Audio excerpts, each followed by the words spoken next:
So, ayun nga. Next week na lang yung joke Bumibelo pa ako eh. Parang hindi ko pa kaya mag-joke ngayon. Doon po sa mga bago kasi every time na meron kaming relationship talk, may joke muna sa simula. No? Pero next week na lang natin yan ulitin kasi baka corny ngayon eh. Sige po, inaayahan po yung bawat isa na pumasok na. In a count of 5, 4, 3, 2. Sige, tayo magsimula habang wala sila. Yan. Sir Ayo, papindot nga lang po. Sa mga nanonood sa live ba tayo? Yan yung dapat magbayad. Tingnan mo kung sino-sino yung... Makikita ba yun?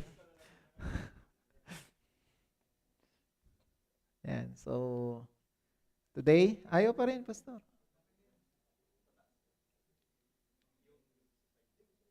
Nakapatay.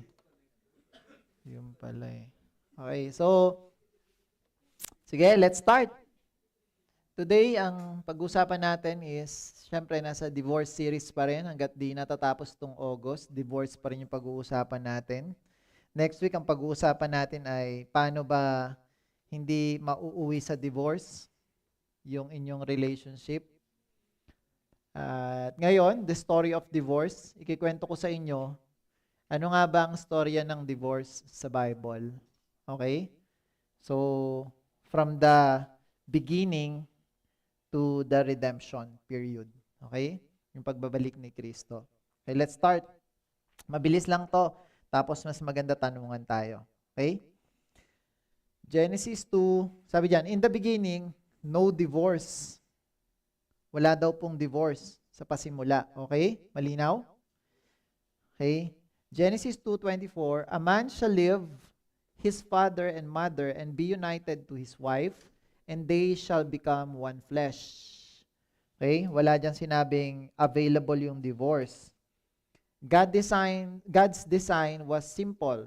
One man, one woman, one lifetime. Marriage was a covenant reflecting God's unbreakable love. Okay? Bilisan ko na lang to In Eden, no lawyers, no papers, no divorces, only covenant. So kaya maririnig nyo sa mga pastor, sa mga nagkakasal na ang kontrata, ang marriage contract ay papel lang. Ang pinaka-importante ay yung covenant ng bawat isa sa Diyos. Hindi lang sa mag-asawa, kundi yung covenant ninyo sa Diyos. Okay? Pag kayo ay kinasal, yung covenant na yon ay not only between you and your spouse, but you and your spouse and the Lord. Okay? Kay Lord kayo na kikipag-covenant. Okay? Now, the fall, sin entered, love broke. Ito sa panahon to ng Genesis 3. Nung kinain na ni Adan, pinakain si Adan ni Eva ng prutas na ipinagbabawal. At ang sinisi nila yung ahas. 'Di ba? So, pumasok na yung kasalanan, na-break na yung love. Nagkaroon na ng brokenness yung pag-ibig. Ba't nakangiti kayo dyan? May mga ahas talaga no? Okay. So, when sin entered, hearts became hard, selfish, and proud. Nung nagkaroon ng kasalanan, ito na daw nangyari sa puso. Okay? Husbands abandoned wives, wives turned bitter, love turned cold. Instead of covenant, marriage became a contract, breakable at will. Okay? Divorce is the child of sin. Bunga daw ito ng kasalanan, not of God's plan. Hindi ito plano ng Diyos. Naintindihan? Okay. Now, dahil ganun na ngayon nangyayari sa mga tao, etong si Moses, nag-concession to hard hearts, dahil daw sa hard hearts, mga pusong bato. 'Di ba? So, ginawa niya, nag-permit siya ng divorce. Sabi yan sa Deuteronomy 24, Moses permitted divorce with a certificate.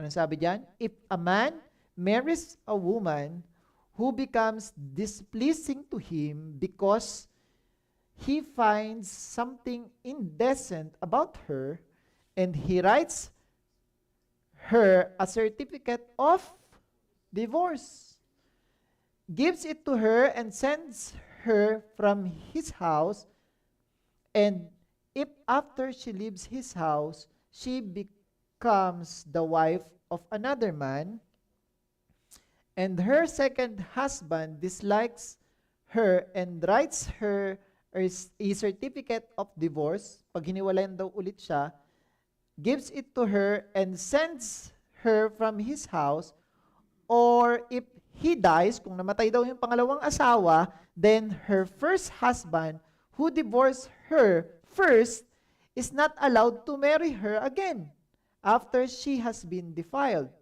That would be detestable in the eyes of the Lord. Do not bring sin upon the land the Lord your God is giving you as an inheritance.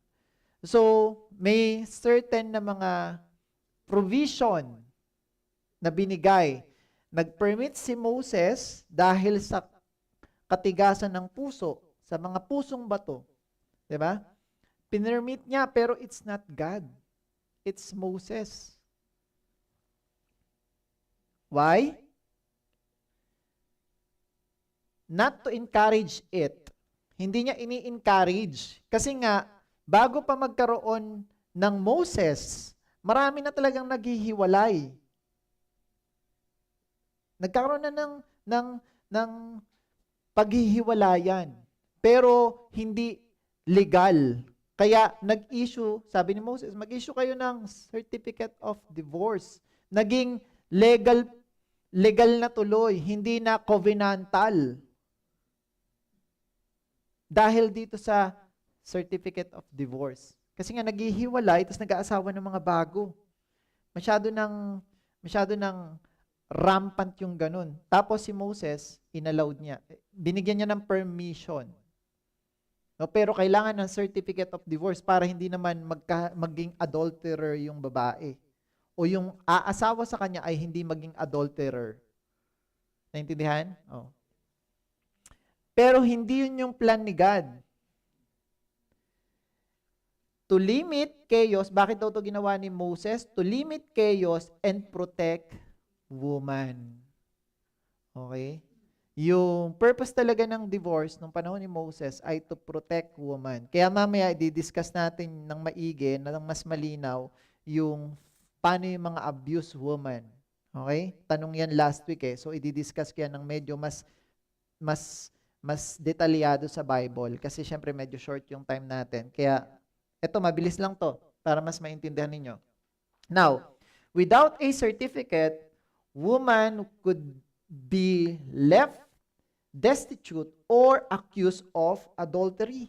Kaya binigyan ng ganong klaseng law ni Moses, yung mga tao kailangan ng certificate na inihiwalay mo ni asawa mo para makapag-asawa siya ng bago. Okay? Again, this is sa fall, ha? Fall to. Na-redeem na tayo ni Christ. Kaya mamaya pag-uusapan natin to. Okay? The law was a fence around human sinfulness. Okay? Itong mga law na ipinatupad noong panahon ni Moses, sa Deuteronomy hanggang sa mga susunod na panahon, ay para lang yan hindi tayo ma-distract ng husto. O naglagay ng fence dahil sobrang sinful natin. But this was never God's ideal. It was damage control.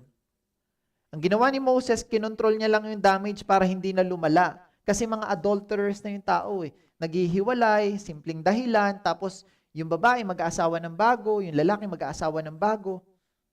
Okay? Ganun yung nangyayari. Pero yung usapan kasi na to, nung panahon na to, ay nag-aasawa talaga ng madami yung mga lalaki. Pero yung babae, bawal. Naintindihan? Nung panahon nila to. Kaya, dapat may divorce certificate yung mga babae para makapag-asawa sila ng bago. At pag hiniwalayan ulit yung babae ng pangalawang asawa, o kaya namatay yung pangalawang asawa, hindi niya na pwedeng balikan yung kanyang asawang lalaki na nauna na hiniwalayan siya. Naintindihan? May mga ganun, may mga provision sa Bible eh. Pero ano sabi diyan? To control the damage.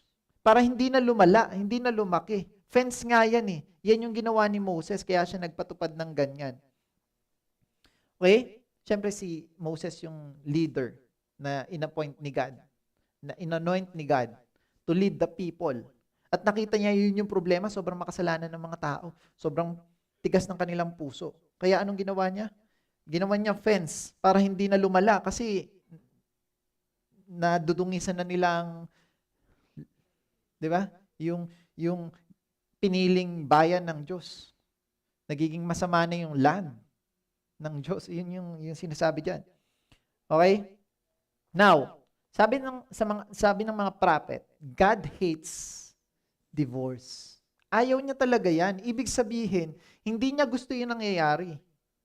Naintindihan? Sabi sa Malakay 2:16, the man who hates and divorces his wife, says the Lord, the God of Israel, does violence to the one he should protect. Yung makipag-divorce daw, yung magsisend away, kasi sending away yan eh, palayasin ng bahay. Kasi yung mga lalaki dati yung owner of the house. Hindi ngayon, yung babae nagpapalayas, di ba? Pero nung unang panahon, sila yung padre de pamilya talaga. Ngayon kasi medyo na kukurap na rin yung ating pag-iisip pagdating sa family. Mas matapang na yung babae kaysa sa lalaki. Pero hindi ko naman sinasabing patapangan sa bahay, kundi yung leadership ay nasa lalaki. Kaya siya yung nagsisend away, pinapalayas niya yung asawa niyang babae, lumayas ka na dito. Tapos yung babae hahanap ng panibagong asawa para may matitirahan. Ganun yung nangyayari nung panahon na yan. Pero sabi diyan, kung sino sa inyo yung magsisend away sa asawa niya, ay gumagawa ng violence sa tao na dapat prinoproteksyonan niya. Kaya sabi ni Lord, says the Lord Almighty, so be on your guard and do not be unfaithful. He hates the divorce. Ngayon, itong bagay na to, makakapagbigay sa atin ng linaw na hindi dapat natin hinihiwalayan mga lalaki. Kasi this is for man. Sabi dito, the man who hates and divorces his wife, says the Lord, the Lord God of Israel, does violence to the one he should protect, says the Lord. Yung kabuuan ng verse na to, sinasabi ng Diyos ay ayaw niya ng divorce. Pag binasa mo yung Malakay 2:14, hindi ko na i-out, pero basahin nyo na lang yan. 2:14 to 2:16, nakalagay dyan, ayaw ng Diyos yan. Okay? Kasi nga, dahil violence yan sa dapat na prinoproteksyonan mo. Okay.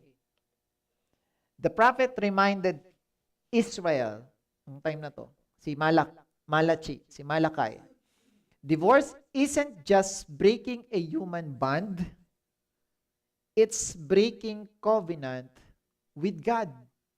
Yan ang sinasabi. Now, every divorce story is a picture of unfaithfulness to God Himself. Pag meron daw mga divorce story, parang nagpapakita to ng unfaithfulness kay Lord. Kasi yung covenant, hindi between you and your spouse. Tandaan nyo to yung marriage ay between you and your spouse. between the husband and wife to the Lord. Kay Lord nakipag-covenant yung dalawa na sila ay magsasama habang buhay. Yun yung covenant. Naintindihan? So, pag nagkaroon ng divorce, parang ito ay litrato ng unfaithfulness sa Lord. Kasi nangako kayo parehas eh. Kung ano yung pinangako nyo sa Diyos, dapat tuparin nyo. Yun yung sinasabi sa Bible. Okay, bilisan ko ng konti ah. Now, nung dumating si Jesus, di ba?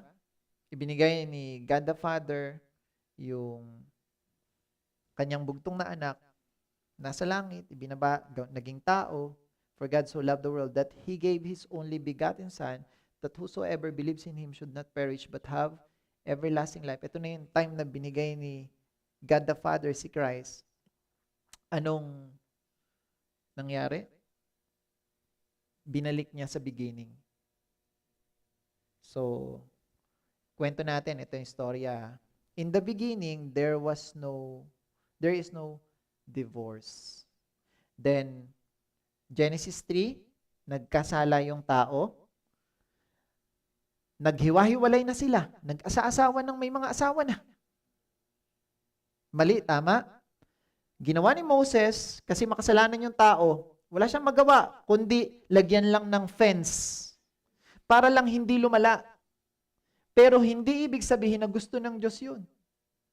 Ang ginawa ni Moses bilang isang leader, nag-isip lang siya from his idea.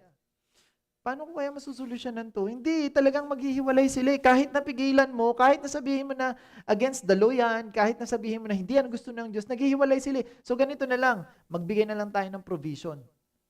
O sige, maghiwalay kayo, pero yung babae, kailangan issuehan mo yan ng certificate of divorce. Para naman hindi siya magiging adulterer o kaya biktima ng adultery, tapos yung panibago niya magiging asawa ay adulterer. Para maiwasan to, sige, issuehan mo ng certificate of divorce. Maghiwalay kayo, pero hindi na siya pwede bumalik sa'yo pag naghiwalay sila ng susunod niyang asawa. Mananatili na siya doon. At kung mamamatay man yun, hindi na siya pwedeng bumalik sa'yo. Kailangan mag-asawa na lang ulit siya ng bago. Medyo nilagyan na lang fence para hindi lumala. Kasi lumalaking ginawa ni Moses, ginanon niyo. Pero nandito na yung kasalanan. Nandito na yung pagkakamali. Ayaw niya na lang lumaki. Pero that's not the will of the Lord. Hindi yun yung gusto ng Diyos.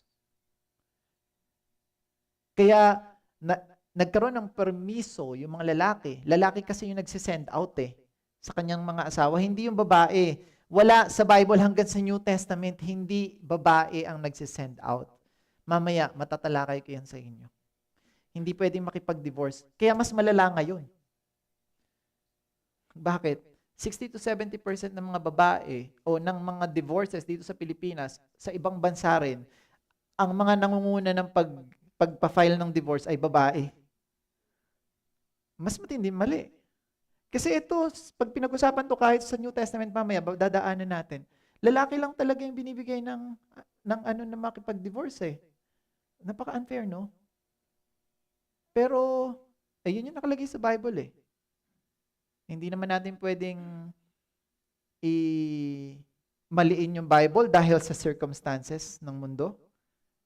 Kailangan ba natin baguhin yung ating pananaw sa pagkaintindi natin sa Biblia dahil sa nangyayari sa mundo? Maling i-interpret ng Bible yon. We need to interpret the Bible or the circumstances based sa Bible. We don't need to interpret the Bible based sa circumstances. Kasi magiging mali yung pag-interpret natin ng Bible. Now, tingnan mo huwag kayong mag-alala mga babae, Sinasabi ko lang to for the information of everybody. Pero again, there's a provision always. Kasi parang constitution, yung Bible natin para tong constitution. Di ba, meron tayong 1987 Constitution dito sa Pilipinas. Yan yung ginagamit natin na foundation ng batas, ng lahat ng ginagawa ng legislative body. Yan yung kanilang basihan, yung Constitution. So we have the Bible as the Constitution ng Kingdom of God. So may mga provision na batas. Kaya pinag-aaralan natin itong istorya ng divorce para maintindihan ninyo bakit nangyari yun, bakit pinarmit ni Moses, bakit ganito, bakit ganyan. So ito na. Sabi ni Jesus Christ, sa Matthew 19, 3-9, merong Pharisee na nagtanong sa kanya, why did Moses allow divorce? O kaya sinagot ko na sa inyo. Hindi ko na babalikan, di ba? Nasagot na natin. Kasi para ma-fence, para lang makontrol yung damage. Pero hindi talaga yun yung solusyon. Ano yung solusyon? Si Jesus Christ, the redemption. Back to the beginning. Kaya, anong sinagot ni Jesus Christ?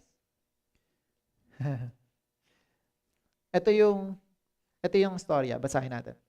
Some Pharisees came to him to test him. They asked, is it lawful for a man to divorce his wife for any and every reason? Sabi dito, haven't you read? Sabi ni Jesus Christ. Di mo ba nabasa? That at the beginning, the Creator made them male and female. Binalik niya sa at the beginning. Tapos na dun sa sin period. Nandun na sa pagbabalik. Hindi na ina-allowed yung divorce. Hindi na rin siya binibigyan ng permiso. Naintindihan? Kasi wala daw yun sa the beginning. At the beginning, wala. Kaya wag na kayong umasa. Palakpakan natin ang Diyos. Kung sino yung kasama mo ngayon, pangit mo. Sorry. sorry. Nadala lang. Kung tiisin mo na yan. Wala ka na magagawa. Binalik na tayo sa at the beginning. We are in the redemption period. Tayo ay being redeemed. Ibig sabihin, binalik na tayo sa at the beginning. Ang standard natin ay at the beginning. Wala nang divorce. Naintindihan? Yun yung ginawa ni Jesus Christ. Kaya yan yung explanation niya. Sabi dyan, and said, for this reason, a man will leave his father and mother and be united to his wife, and the two will become one flesh. Kasal. Walang pirmahan. It's a covenant. It's between the male and the female and the blessing of God. Yung covenant na yon, pag sila ay naging isa na. Sabi diyan, so they are no longer two, but one flesh. No longer two, but one flesh. Therefore, what God has joined together, let no one separate. Pinermit pa ba yung divorce? Hindi na. Let no one separate. Naintindihan? Okay. Why then, they asked, did Moses command that a man give his wife a certificate of divorce and send her away? Jesus replied, Moses permitted you to divorce your wives because your heart were hard. But it was not this way from the beginning. And He redeemed us. Binalik niya na tayo sa at the beginning standard. At yan yung sinundan ng mga apostol, nagsulat ng mga Bible books sa New Testament. Okay? Now, basahin natin. I tell you that anyone who divorces his wife except for sexual immorality and marries another woman commits adultery. So, merong provision, sexual immorality. Intindihan? Okay. Mamaya, pag-uusapan pa natin yan. Marriage, Jesus said, because of your hard hearts, but from the beginning it was not so. He raised the standard back to the Eden, the beginning. What God has joined, let no one separate. Jesus permitted only one ground, sexual immorality. And it's clear in the New Testament. Mamaya babasahin natin yan. Sexual immorality. Pero, ground lang yan. Hindi ibig sabihin na pag nagkaroon ng ganyang pagkakasala yung asawa mong babae, Babae ito, usapan na. Kaya nga, naka-mindset yung babae, kahit na babaero yung lalaki, hindi nakikipaghiwalay. It's unfair, pero hindi natin pwedeng i-interpret yung Bible based sa circumstances. I-interpret natin yung Bible or yung circumstances na nangyayari ngayon based sa Bible standard. And this is the Bible. Lalaki ang pinag-uusapan dito. Babae yung nagkaroon ng sexual immorality. Okay? Linawin natin yan.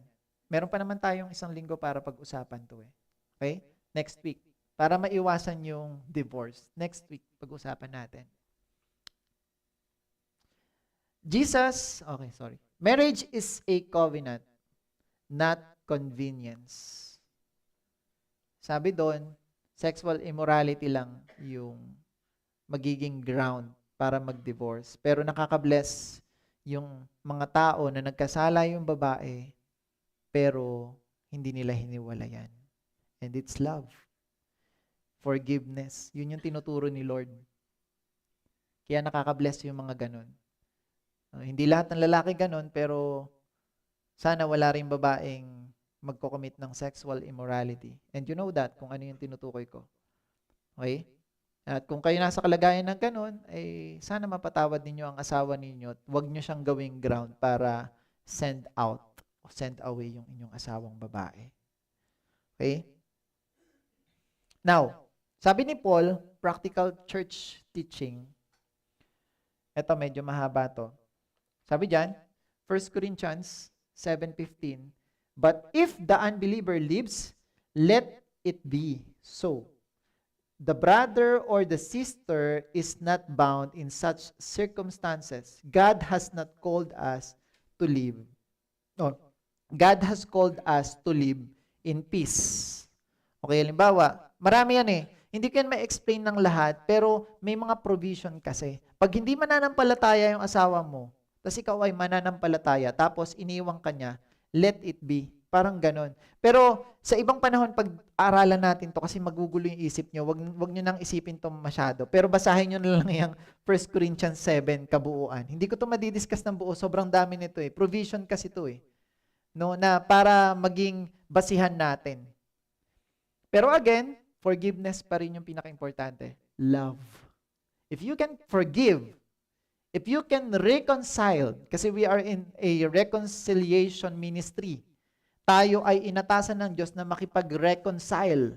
Ibig sabihin, kung tayo ay nakipag-away, dapat tayo mismo yung makipagbate. Kung nakikipaghiwalay yung asawa natin, tayo dapat yung gumagawa ng paraan para hindi mangyari. Dahil mananampalataya tayo. Pero pag may pagkakataon talagang hindi niya na gusto at naglaho siyang parang bula, saan mo siya hanapin? Parang ganun yun. Diba? Wala ka ng choice eh. Gagawin mo yung kailangan mong gawin, yung obligation mo to reconcile, pero kung hindi mo na matagpuan yung tao, pumunta sa ibang bansa, tapos wala ka namang kakayahan pumunta doon, o hindi mo siya mahanap, tapos nag-asawa na siya ng iba doon, let it be. Yun yung sinasabi dyan. Hindi yan yung basta, layas na ako, sige lumayas ka na. Hindi yung ganun ha, hindi, baka ma-exaggerate nyo, baka ma-extreme yung pagkakaintindi nyo eh. No, gusto ko lang kayong bigyan ng idea. Balik tayo sa divorce. Now, but even then, reconciliation was always the first call. Saan natin mababasa yan? Yan o. But if she does, she must remain unmarried. Babae to babae. Or else be reconciled to her husband. And a husband must not divorce his wife. Huwag mo daw i-send away yung asawang babae. Hiwala yan. A woman is bound to her husband as long as he lives. But if her husband dies, she is free to marry anyone she wishes, but he must belong to the Lord. Dapat mananampalataya daw. He must belong to the Lord. Yung aasawahin niya daw, dapat mananampalataya. Naintindihan niyo ba? Oh. Huwag kayong mag-asawa ng hindi mananampalataya kasi malaking trouble. Next week, pag-uusapan natin na yung pag-aasawa, dinidiscourage nga yun eh. Kasi kaguluhan yung papasukin mo. Biblikal. Gusto mo pumasok, di ba? Meron kang pangangailangan, gusto mo talaga. Sige, gawin mo, pero ihanda mo yung sarili mo. Pag-usapan natin next week yan, para maintindihan ninyo, ba't nauuwi sa divorce? Kasi hindi natin naiintindihan yung pag-aasawa. Okay, eto, bound yung babae. Okay, now, medyo mahirap ba to tanggapin? Pero next week, maganda yung topic ka-attenan nyo. Kasi ngayon kailangan ko ma-discuss to. Pag di ko to na-discuss, di nyo maintindihan yung divorce. Okay. It was also said, whoever divorces his wife, let him give her certificate of divorce. But I say to you, sabi ni Jesus Christ. Si Jesus Christ yung nagsasabi dito. That everyone who divorces his wife, except on the ground of sexual immorality, malabo naman magawa ng babae yan eh. Siguro, napakaliit ng percentage kung meron man. Di ba? Alam ko yan kasi babae ako.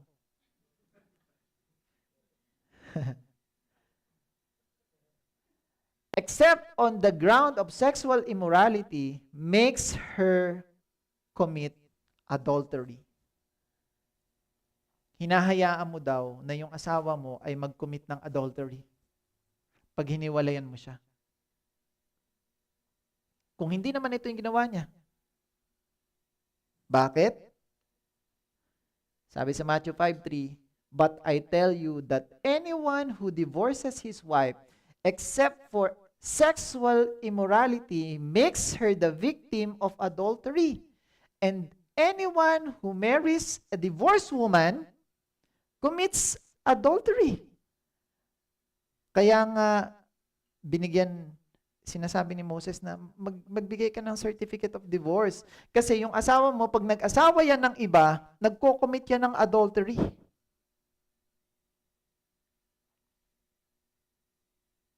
Pero itong bagay na to, kailangan, sabi dito, except for sexual immorality,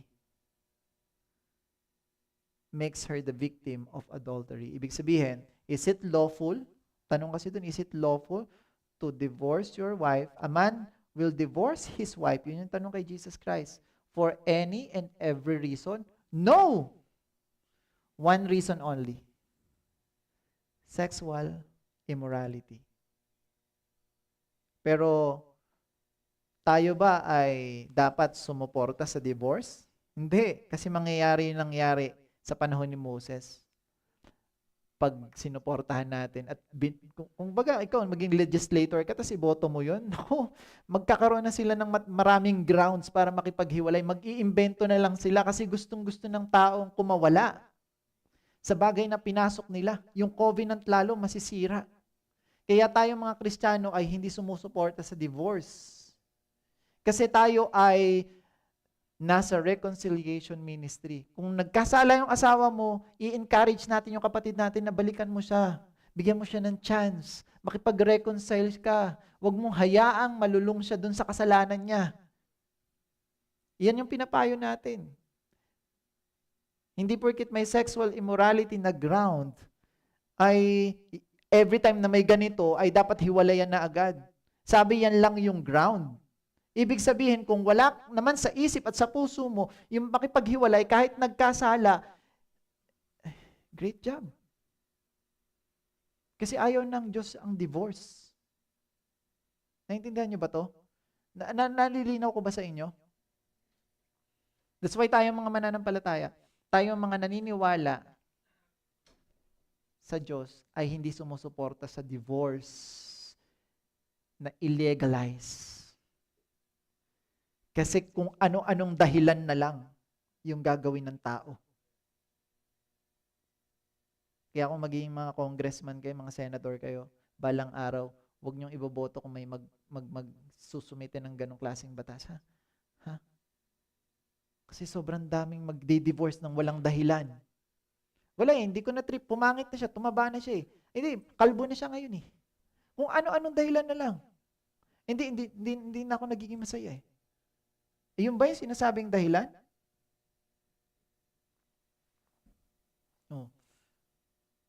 Ito, sa babae lang to.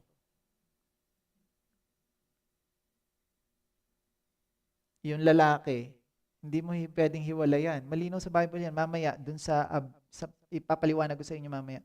Sobrang linaw. No?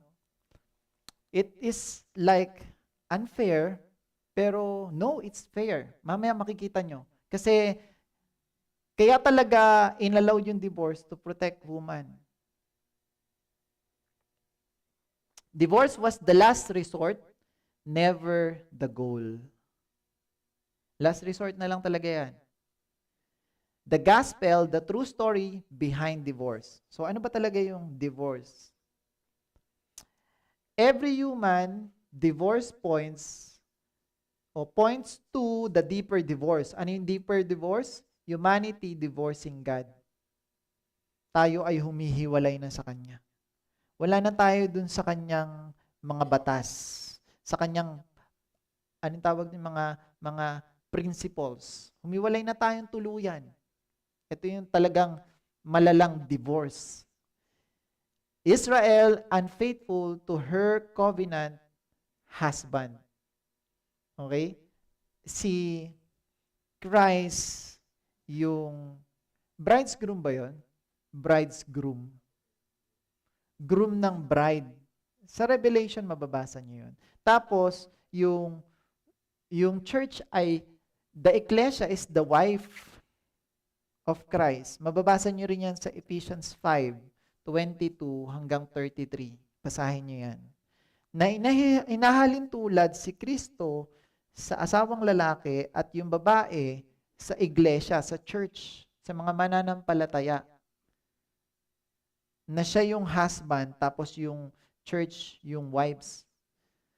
Kaya nagkakaroon na ng hiwalayan yung mag-asawa. Yun yung sinasabi dito. Move forward. But here is the gospel. Don't worry. Pag umattend kayo, para hindi nyo ma-miss kasi pag kinontinue ko yung mga sinasabi ko, kaya ako pinuputol guys, I'm so sorry. Kasi gusto kong ma-maximize yung time ko sa tamang discussion lang natin. Pero marami akong mga pre-provide na mga topics para ma-discuss yung mga sinasabi ko sa inyo. Parang snippet lang yung nasasabi ko, hindi ko ma-discuss ng maayos kasi hahaba tayo. Okay? Now, but here is the gospel.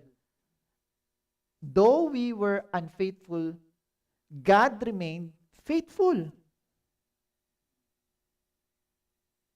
O mga lalaki, maging faithful kayo. Kahit maging unfaithful na yung babae. Kasi yung church, yung babae, unfaithful. So dapat kayo mga leader, kayo yung nagli-lead ng faithfulness.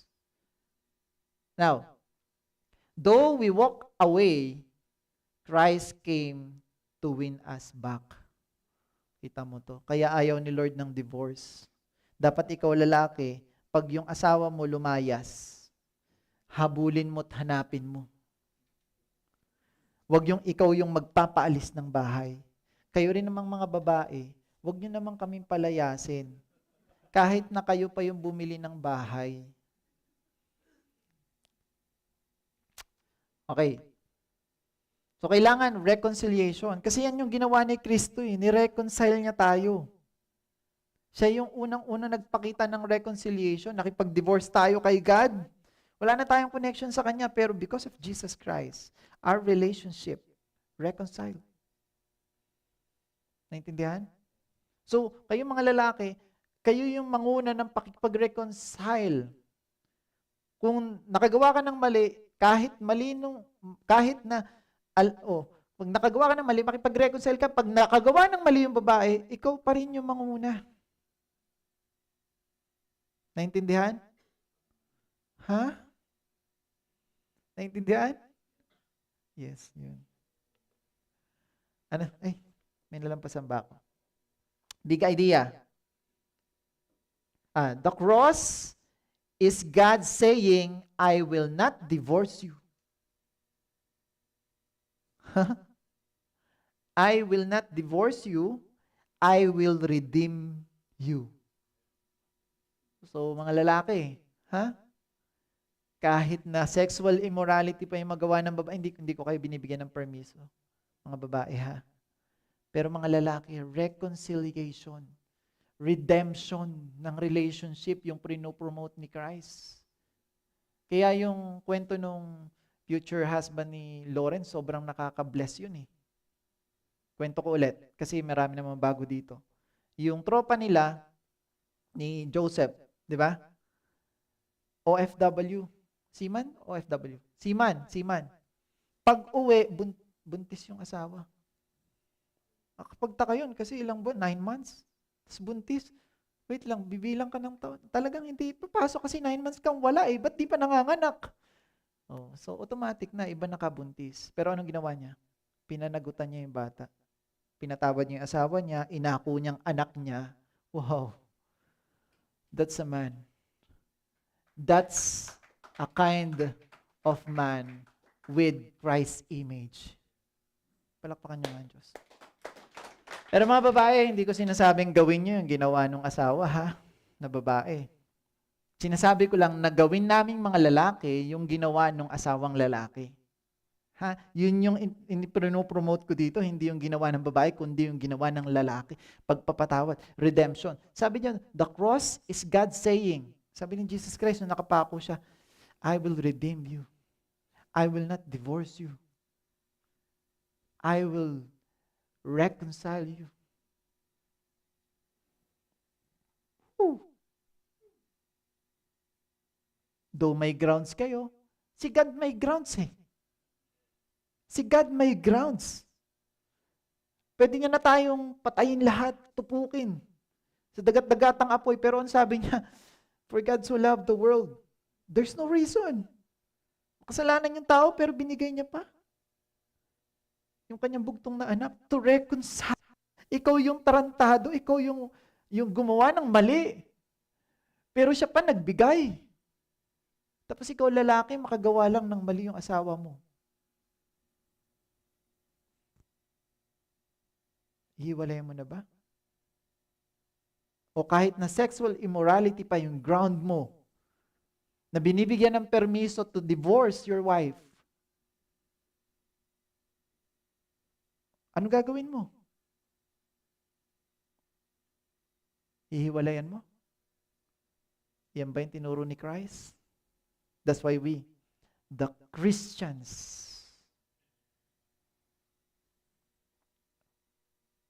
na kahit na may grounds tayo, pagpapatawad, redemption, reconciliation, yung tinuturo sa atin ni Kristo. Preaching ba to? Preaching? Ano to? Teaching, ha? Para maintindihan ninyo. May grounds naman kayo eh. Pero gagamitin mo ba yun? Si God, pinakita niya sa iyo na may grounds din siya. Pero anong pinakita niya? Pagpapatawad. Pagbibigay ng chance. Yun yung prino-promote niya, hindi yung divorce. Are you with me? Masakit yun, mahirap yun. Pero nasaktan din si Lord.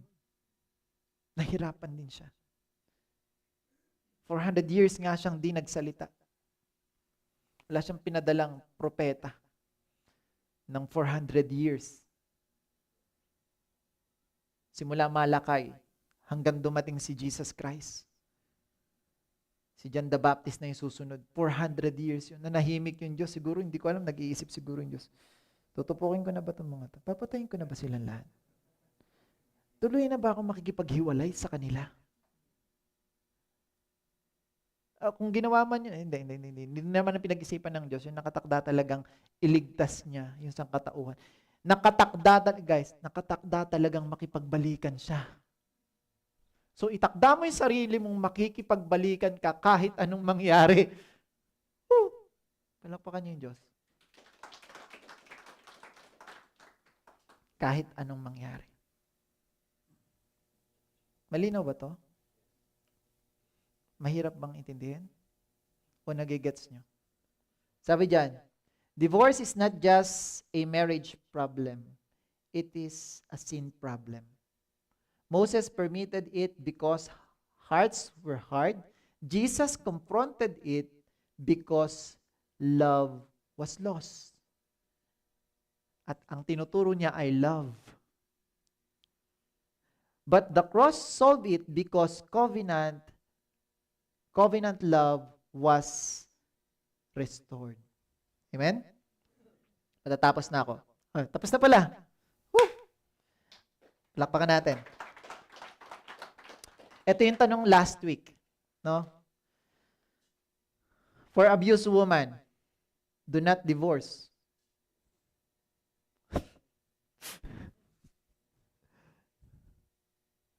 Tanong sa akin, ikaw ba, Tor, nagtanong nun? Tungkol sa mga abuse? Kasi, syempre, yan yung madalas na reason kung bakit nakikipaghiwalay yung babae. Na-abuse sila, nasasaktan sila emotionally, mentally, and physically abuse. No? Yung iba, financially abuse, hindi nabibigyan, di ba? I don't know. Psychologically yung iba. Pero, ano ba sinasabi ng Bible tungkol dito? Meron ba kayong grounds to divorce? Sabi diyan, to the married, I give this command, not I, but the Lord. A wife must not separate. Remember that word, separate. Huh? From her husband. But if she does, she must remain unmarried, or else be reconciled to her husband. And a husband must not divorce his wife. Magkaiba, di ba? Magkaiba yung ginamit. Why? Kasi magkaiba talaga yung ibig sabihin yan. Yung ginamit sa separate ay choristenai, na Greek word, na pinanggalingan ay chorizo o chorizo. Hindi ko alam paano basahin yan eh. Chorizo. Yan yung basa dyan. To separate, divide, put apart, depart, leave. Yan yung ibig sabihin, ha? Ibig sabihin, wag mo daw iwanan o wag ka daw makipag-divide o makipag-separate, makipag-depart sa iyong asawang lalaki. The form choristenai is, ayan, ito na lang. To be separated, to depart, or to be parted. Yung ginamit na isa, it doesn't necessarily mean legal divorce every time. It can also mean simply to separate or live apart, humiwalay lang. Location yung pinag-uusapan dito. Di ba? Yung babae, lumipat na ng location, umalis na dun sa bahay. No? Pero syempre, in some point of view, divorce pa rin yun. Kasi may mga divorce nga na situation pero nasa isang bahay eh. Alam niyo ba yon? Magkaiba lang ng kwarto. Di ba? So, in some point of view, syempre, divorce pa rin to. Pero ito yung sinasabi dun sa divorce sa baba. Mga lalaki, huwag kayong makipag-divorce. Ano daw yan? Apianay. Ito yung ibig sabihin. To send away, to release, let go, dismiss, to cancel, remit, to forgive. Pero syempre, nandyan lang yun sa to send away, to release, to let go, dismiss, o to cancel. Nandyan lang yung ibig sabihin niya doon. Kaya, sabi ni Moses, bigyan nyo sila ng divorce certificate. Para naman magkaroon sila ng kalayaang mag-asawa ulit. Kasi hindi sila pwede mag-asawa eh. Yun yung sinasabi, di ba? Basahin natin ulit. A wife must not separate from his husband, but if she does, she must remain unmarried, or else be reconciled to her husband. Yan lang yung option. New Testament, redemption period. Niredeem na tayo. Kung may abuse man, makipaghiwalay man yung babae dahil sa abuse, sumeparate, lumipat ng bahay, considering pa rin na ang asawa niya ay yung asawa niya. Hindi siya pwedeng mag-asawa ng iba. Naintindihan? Yan yung sabi sa Bible. Pero kaya sila maghihiwalay ng tahanan, hindi para mag-asawa siya ng bago, kundi proteksyonan siya or maalis lang yung abuse na pinag-uusapan. Naintindihan? Now,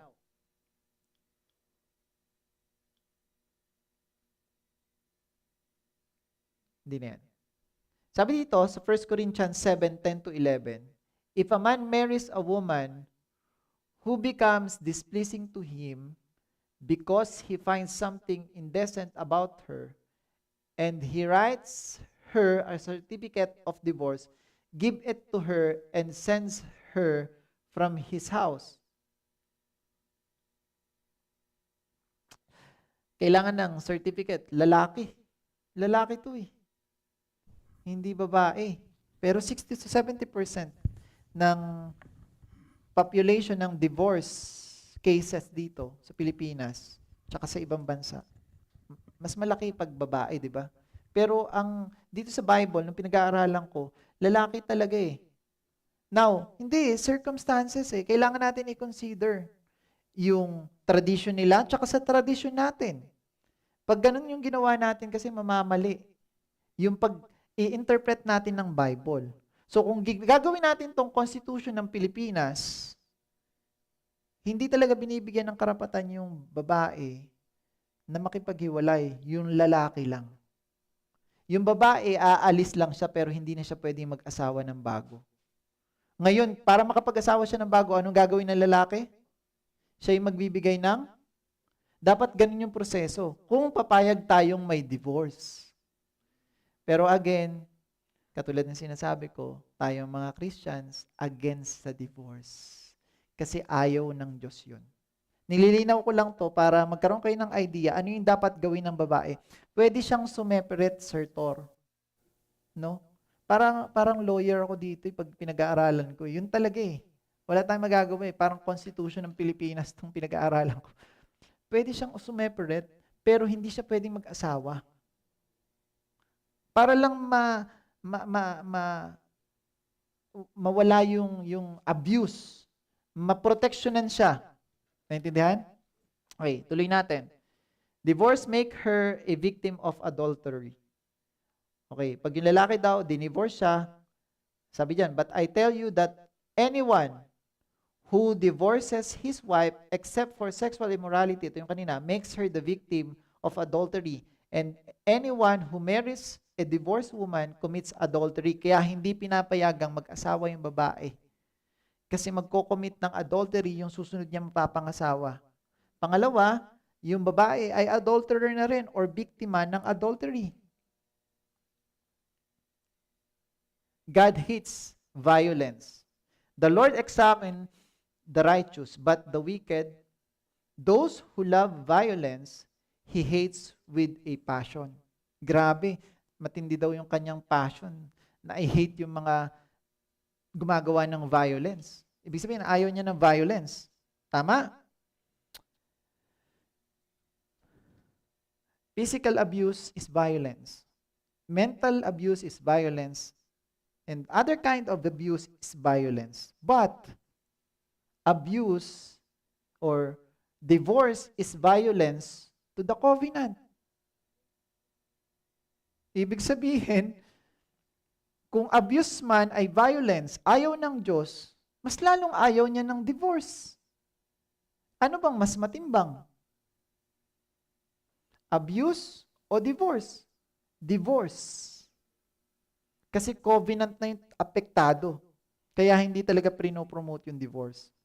Now, case-to-case situation ito, grabing galing ng Bible sobrang, parang pwede natin siyang gawing batas dito sa Pilipinas.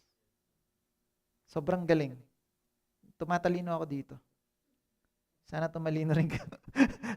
The man who hates and divorces his wife, says the Lord, the God, ito yung sinabi natin, does violence to the one he should protect, says the Lord Almighty. So be on your guard and do not be unfaithful. Sexual immorality is the only ground for divorce. It was also said, whoever divorces, pinag-usapan na natin ito kanina, kailangan ng certificate. Pero, sabi dito, who divorces his wife except on the ground of sexual immorality makes her makes her commit adultery. Yan yung pinag-usapan natin kanina. Hindi talaga pwede. Abuse is divorce in disguise. Breaking the covenant of God. Ito yung sinabi mo, kuya. Last week. Sabi diyan, husband, love your wives as Christ loved the church and gave himself up for her. In the same way, husbands should love their wives as their own bodies. He who loves his wife loves himself. Try to comprehend this verse. Kung papansinin nyo, husbands, love your wives as Christ loved the church. Anong klaseng pagmamahal ba yung ginawa ni Kristo? Yung church ay makasalanan, yung church ay nakagawa ng mali, pero yung pagmamahal ni Kristo, reconciliation. Kaya kahit na may ground kayo sa divorce, sexual immorality, anong sinasabi diyan? Love the church. Christ loved the church as Christ loved the church. Ano yung klaseng pagmamahal? Reconciliation. Forgiveness. Naintindihan? Okay. So, the covenant command is to love and protect. Abuse is the opposite, selfishness, hatred, and destruction. Husband, love your wives and do not be harsh with them. Mga lalaki. Harshness, cruelty, or abuse is a covenant violation. Kaya wag. Live in peace. But if the unbeliever lives, let it be so. The brother and the sister is not bound in such circumstances. God has called us to live in peace. Naintindihan? Pag unbeliever daw yung asawa. Pero again, medyo matatagalan tayo pag diniscuss ko pa yan. Conclusion, ito yung conclusion. A woman is not required to remain in a home where her life and safety are in danger. Hindi siya nire-required. Pwede siyang umalis. Pero, separation for protection is absolutely justified but with certain provision of the law. Remain unmarried. Sir Tor, malinaw? Ito yung mas malinaw na version ng sagot ko last week. Okay? Some would allow divorce if the abuse is ongoing and unrepentant as it destroys the covenant. Lakpakan natin ng Diyos. Sana naging malinaw lalo. Okay? Walang problema kung seseparate ka ng bahay o ng bahan mo. Pero manatili kang unmarried. Kasi ang consideration lang para mag-asawa ka ay balikan yung una mong asawa bilang babae. Malinaw? Okay. Nasagot ba to? I hope you learned. Hindi na ako magtatanong. Next week, pag-usapan natin. Pag-usapan natin yung paano ba natin may iwasan yung divorce. Medyo naubos na yung power ko kaka-explain. Matakbo yung isip ko eh. Pang ilang cellphone na yan, parapol natin. I-silent nyo sa susunod para hindi nakakahiya at hindi maparapol. Thank you. Palakpakan natin ng Diyos.